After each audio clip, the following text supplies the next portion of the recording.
Hello everyone, welcome back to the channel. As always, I am Jonathan, your host here at QuickBird Gaming. Thank you for tuning in for another episode of QuickBird News, where we cover all the news from the past gaming week, 7 days of gaming news in less than 7 minutes.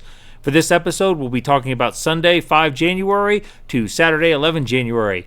And since I'm on the clock, let's get into it. First up is this article from IGN published on Thursday, 9 January, and you can see the headline. Here we go again. Assassin's Creed Shadows delayed again, this time by another month. And if you scroll down, you can see that the game was originally was scheduled to be released last November, then it was pushed back to February 14th, which would have been about 4 weeks from the recording of this video, and now is scheduled for March 20th. I've said that I think this game really needs to perform well for Ubisoft, and I'm wondering if it's going to. I know a lot of people are hyped about it, but I have to believe these pushbacks is they're just fine-tuning. They're not going to make any major changes to the game, and the segment of gamers which have been unhappy with the way this game has proceeded, I doubt are going to be swayed. Time will tell. I think it's going to sell okay, but I don't think it's going to be enough at the end of the day for Ubisoft. This next story is only peripherally related to Ubisoft, but it was posted over at IGN on Tuesday, 7 January, and it's a grim story. The Last of Us, Assassin's Creed animation support studio, allegedly harbored crunch, physical and verbal abuse. This concerns a studio called Brandoville Studios from Indonesia, and the YouTube channel People Make Games had unearthed very disturbing allegations of the abuse going on at this studio, and a lot of it is very grim. I'm not going to get into a lot of it, though. You can go watch their video, which I will link in the channel description or in the video description down below. But one developer was forced to film herself slapping herself 100 times to be sent to the studio heads. Another woman was denied maternity leave while her newborn son was in the ICU, and the boy later passed away while he was still in the ICU. And there's just a lot of really ugly facets and things going on in this studio.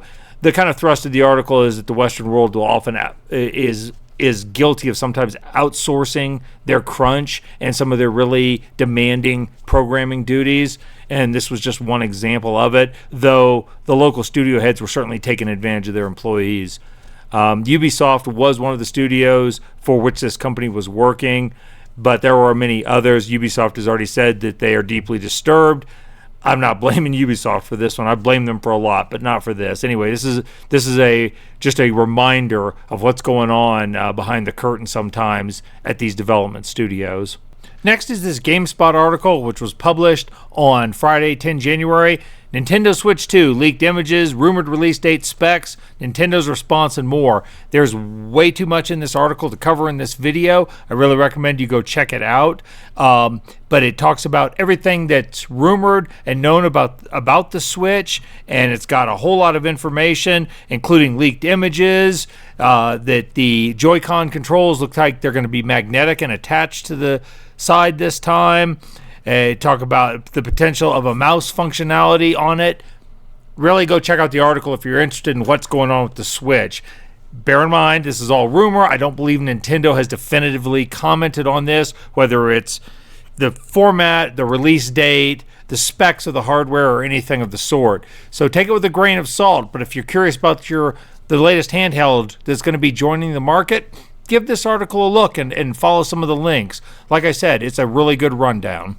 Then there's this post over at Bandai Namco's official website, which was made in the last day or so, announcing that Elden Ring Nightreign, the network test for this version of the game, is going to be starting up here soon, and that's great news. I know how beloved a franchise this is, so introducing a multiplayer co-op is just going to be an outstanding addition to the IP.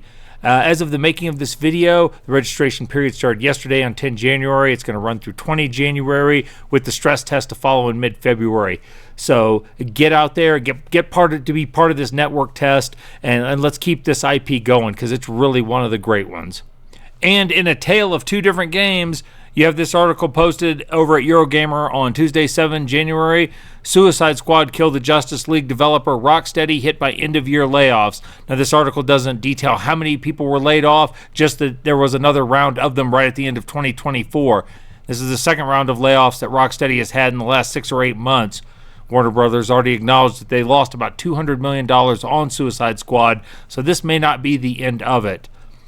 You compare this game, which is on its way down and is about to collapse. They're not putting out any more content, though they're going to keep the servers online for a little while. You compare this with a game like Elden Ring, which is just continuing to climb and continuing to impress. There's a common thread here if you want to pick it apart.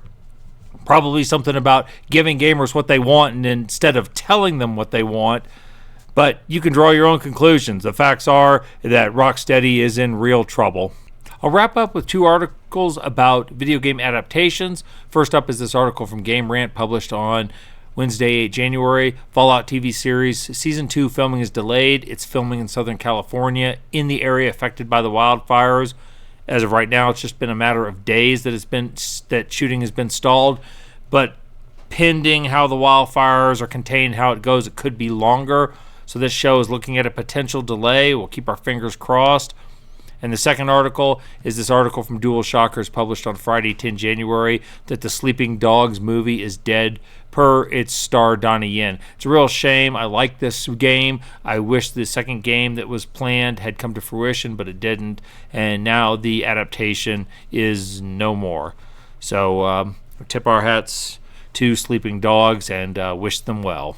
And there you go, folks. 7 days of gaming news in less than 7 minutes. You know the drill. Please like, subscribe, bang the bell for notifications, leave your comments down below. I'd love to read them. But as for me, it's past my bedtime, so I'm going to go hit the hay. In the meantime, you all go out there, live your best lives. You all stay gaming.